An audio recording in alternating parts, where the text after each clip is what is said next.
Time. And to those of you who are sitting at home watching live, that doesn't matter, getting out at a reasonable time. But anyway, but before we have some dialogue together and talk a little bit more about this, and again, I really believe that's a really important time. I found sometimes that some of the best stuff comes out of that discussion. But first, I'd like to just kind of talk about some principles. So, we've talked theologically and we've told some stories, but how do you actually practically put that into practice as a church family or as individuals? And here's a few principles. The first principle is this. I believe that we can avoid agreeing and affirming, but we can acknowledge and accept. Let me talk about what I mean by that. Sometimes people will say, well, is your church an affirming church? And I say no. Because first of all, we're part of the Lutheran Church Missouri Synod, and the teaching of the Lutheran Church Missouri Synod is pretty clear on this issue. But second of all, affirming churches have all kinds of political baggage that go along with them as well, which I may or may not agree with, right? And so when we talk about being an affirming church, that means a lot of different things to a lot of different people. And so I would say no. And also, by the way, how many of you are parents? How many of you agree with every decision your parent or your child makes? Wow, you have amazing kids, Sammy. Yeah. Or you're just messed up on what you agree with. I don't know, whichever it is. Yeah, but so somewhere along the way in our society, we got to this point where if you don't agree with everything I do, then you don't really love me. And that's just not true, right? I guarantee you, Betty does not agree with everything I do, but I know she loves me, right? And so I would not say we're supposed to be agreeing with everything people do in our lives, or affirming any kind of behavior or viewpoints or things like that. But what we should be is we should be people who are willing to acknowledge just that we know what is happening in people's lives. That's that fully known thing again. Jesus knew people fully around him, and he acknowledged that he did. He made it clear to them that he knew. He's with the Samaritan woman at the well, and he wisely says to her, go get your husband. And she goes, well, I don't have a husband. In fact, I've had 5 husbands. Or no, she doesn't say that. She says, I don't have a husband. And he goes, you're right, you don't have a husband. You've had 5 husbands, and the guy you're living with now is not your husband. He acknowledged what was making her a taboo person in that village, by the way, right? He acknowledged it. He didn't say, I agree with everything you've done in your life. He didn't affirm her life choices, but he acknowledged them, and he certainly accepted her. He showed incredible acceptance to her.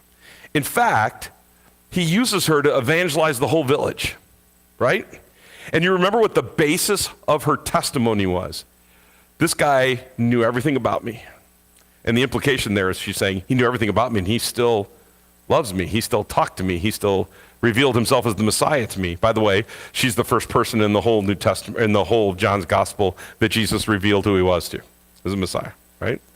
So we need to be people who acknowledge and accept people, no matter who they are, no matter what's going on in their lives. Here's another principle. We need to have a principle of consistency, okay?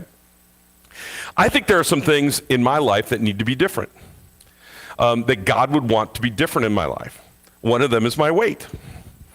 But you didn't say to me, we'd love for you to be our vacancy pastor, but you better get that weight fixed first. Lose 40 pounds, then you can preach on Sunday, right? I shared with you about my friend at Trinity who had that unfortunate experience at his mom's church.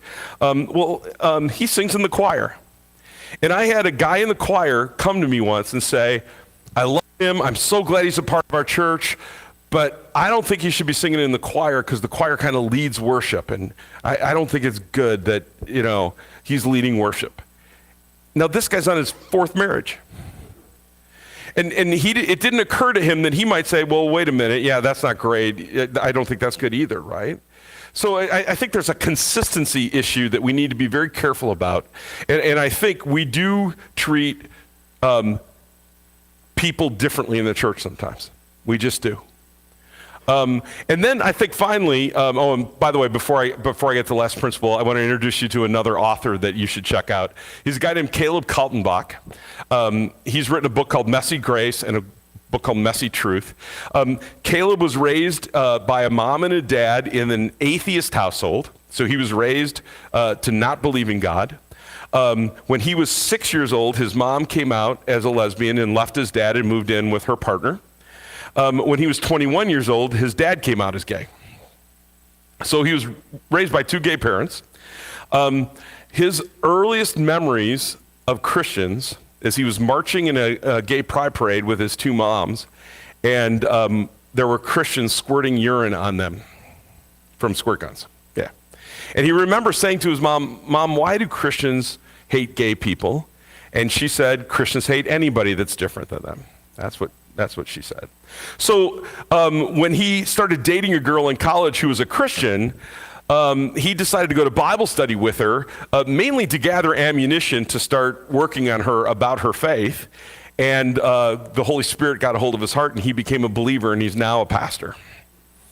And has kind of an amazing testimony. And by the way, both of his parents are members at his church. His first preaching station, he was still in college at the time, but he was preaching at this church. And one Sunday, his mom showed up. And after the service, the elders pulled him aside and said, "Your mom's not welcome here anymore." And he goes, "Well, then you're looking for a new preacher next Sunday, because I'm not welcome here anymore," right? But anyway, so Caleb has written these two great books. I highly recommend them. But Caleb talks about the idea of influence. He says, "I will do anything short of sin to maintain influence in the life of the gay or trans people that God puts in my life." So specifically, the issue, like, for example, he talks about in his book is, he gets this question all the time. I get this question all the time.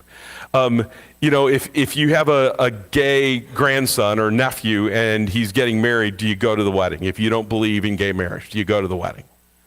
And Caleb would say, "Well, do you believe it would be a sin to go to that wedding?" "Well, no, I just don't think I don't support the marriage." Well, then why wouldn't you go? To maintain influence, right, in that person's life, to maintain the relationship. And so that whole idea of influence, I think is very, very important as we think about our relationships with people. And this doesn't just go for LGBTQ people that God puts in our lives, but anyone who is different than we are, right? And so I think that concept of influence is important. By the way, I talked about my brother being married. When gay marriage became legal in Illinois, Paul and Jim had been together for many years already, but they were obviously not married because it wasn't legal.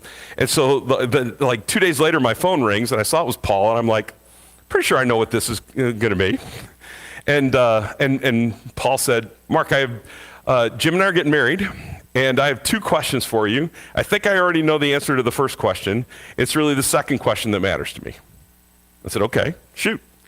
First question, we're getting married. Will you perform the ceremony? I said, "Paul, I can't do that. I'm a pastor in the Lutheran Church Missouri Synod. I'd get kicked out of the synod if I did that." He goes, "Yep, I knew that." He goes, "I understand." He goes, "I knew that was the answer it was going to be." He goes, "Second question, will you be there?" I said, "Of course I'm going to be there. I'm your brother." And then he goes, "Well, as long as you're going to be there, will you do the Bible readings?" I'm like, "Okay, well, we have to think about that." I don't think I could get kicked out of the synod for reading the Bible somewhere. So yeah, probably, anyway. But so just that whole idea of influence, I think, is an important principle as we're interacting with again, people that God has placed in our lives. So, okay, so thoughts, questions, what do you want to ask or say? Yeah. Normally when I do one of these live, we don't broadcast the Q&A because sometimes people in the room might feel like, I don't know who's watching out there. I'm afraid what question I ask. I want to ask a question about a specific situation, and I'm not sure who would know. So thank you to those of you who have been with us online and who are watching this maybe pre-recorded later, and have a blessed